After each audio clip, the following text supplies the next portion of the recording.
In Brussels, behind the building's facades, meetings go on almost every day to formulate European legislation. But who influences the making of these laws? It's becoming clear that corporate interests are overrepresented, with corporate lobbyists sometimes even writing the first draft of a law.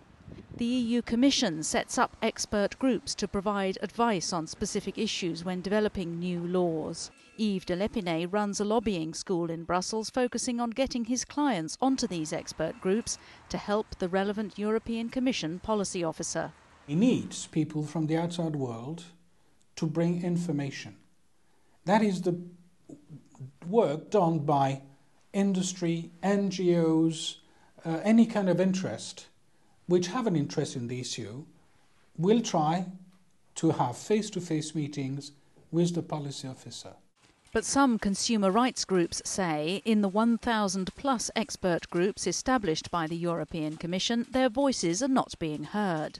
There's sometimes a clear lack of other voices like civil society or NGOs. And this is, of course, a huge problem because that means that decision-making or laws are only being influenced by some part of the society, and this is a biased situation. One stark example came when the European Commission set up the group of experts in banking issues after the recent financial crisis. 34 of the 42 members were from banks or investment firms. Mario Nava, who chaired that group, doesn't see the harm in this. I would really challenge anybody to find in the regulation a bias in favor of the one or the other group. I mean, that's I think is a leap too much. The fact that we listen to them does not mean that we take their views whatsoever. And I repeat, and this is really the crucial point, we listen to everybody. One MEP helped to get 20% of the Commission's funding for expert groups held back until they could show more openness. I support very much transparency, and I believe that we don't have enough transparency in the expert groups.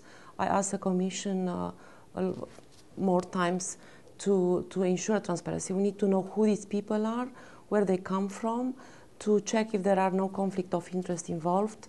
So all this information must be provided. Yorgos Vassalos from the campaign group Corporate Europe Observatory is glad some changes have been made, but wants all the minutes and agendas of expert groups to be made public. The Commission should propose new rules. They should draft these rules together with the Parliament, and these rules should include safeguards against domination by special interests, so that no single interest category can be allowed to have the majority in an expert group. There's now a register for members of expert groups, and as the European Parliament prepares to vote on restoring the withheld funding for these groups, lobbyists hope the European Commission will make significant changes to ensure that all future expert groups are both balanced and transparent.